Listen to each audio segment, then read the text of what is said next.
Well, um, I gotta say, I really loved Oscar for so many reasons. Um, First of all, he was an unrepentant smoker, a dedicated meatitarian. Um, he was incredibly funny. But besides being a meatitarian and a dedicated smoker, he was known to enjoy his martini cocktails and all kinds of drinks. And so many things about him are interesting to me because my mother and father would have he and Lori over to their house for these huge parties, and these parties are, I mean, incredible. We'd have people like Dizzy Gillespie and Tito Puente and Graciela, and somehow I was always drawn to Oscar, despite the presence of all these incredible people, because Oscar was truly, truly funny. He looked you in the eye and talked to you directly, which I thought was really interesting. In those parties, that wasn't always the case. Um, he concentrated on you as he was talking to you, regardless of the level of inebriation. Just love that about him, that he would stare at you know, and in a way that's reflected in his books. His books have plots, yes, they're incidental. His books are filled with incredible characters. His love of the people that he wrote about, his genuineness with them. These people were real characters. You remembered the human beings in his books. And so I'm going to read a little piece of a book called Dark Dude, because I just this book spoke to me. I remember growing up in the Upper West Side, and this speaks also to the other thing that Oscar Hijuelos was. He was, besides an unrepentant smoker, loved to drink, and a dedicated meatitarian, he was always a genuine, bona fide, dyed-in-the-wool New Yorker. And this book takes place in the neighborhood that I know and love very much. Dark Dude, what a male of light skin is derisively called by persons of color. Colloquial, Harlem, 1965-1970. A person considered suspect because of his light complexion, especially in criminal circumstances, someone who was not considered streetwise. A white person considered not to be hip, straight, uncool, an outsider, particularly in the context of ghetto society. I'm going to go right to chapter 2. Um, my mom's was a brunette with skin somewhere between cinnamon and cafe con leche. Ditto for my chubby little sister Isabel. And my pops had wavy dark hair and brown eyes.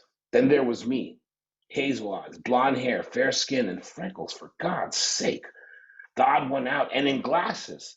My own cousins used to call me Blanquito and Pinky and other things too. I mean, my looks really got me in my face. As I moved along to my room, it was like I could still hear what visitors used to say when they saw me for the first time. Oh, what a cute, adorable white boy. Is he really your son? No me digas. But he looks so different from you. On top of that, I'd be thinking about something my mom once told me.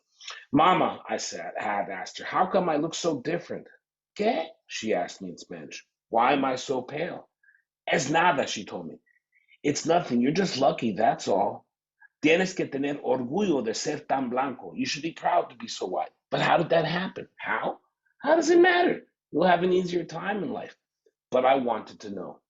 So she went into a little act. If you must know, hijo, I found you in the garbage can in front of this very building. What? Rie, es un chiste, she said. Come on, laugh, it's a joke. Finally, when she saw that I didn't think it was so funny, she gave me the real rundown. It's very simple, she told me. One of your great grandfathers was an Irishman, un Irlandés.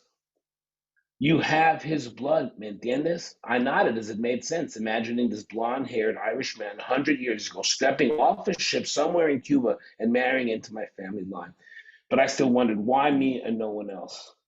I thought about that stuff a lot, even when I didn't want to. Uh, you know, having come from an Irish background myself and understanding the different nuances that make up Cuba and the different races that are intermingled in our blood, I would very proudly claim Oscar Hijuelos and Lori as a landsman, as people near and dear, close to my heart, and the privilege of being here, just the privilege of being here and being able to recall the great Oscar Hijuelos is enough cause for rejoice. Two other quick memories. I remember playing. I was privileged to be asked to perform music at the wedding of Lori and Oscar. And I remember it like it was yesterday. It was a beautiful church, and Oscar sat in with his guitar, and it was magical to me. I just thought it was amazing. The very last time I saw Oscar was at Darbar Bar and Grill. It's an Indian restaurant in the East 50s. And man, we just had such a good time that night. We had just such a good time. Smoking, drinking, hanging out, laughing, and always, always with such pure humor, much like my father, who was the Irishman that he was. Thank you, Oscar. Thank you, Library of America. And thank you to these incredible fellow panelists for having the opportunity to talk about my dear friend, Oscar Hijuelos.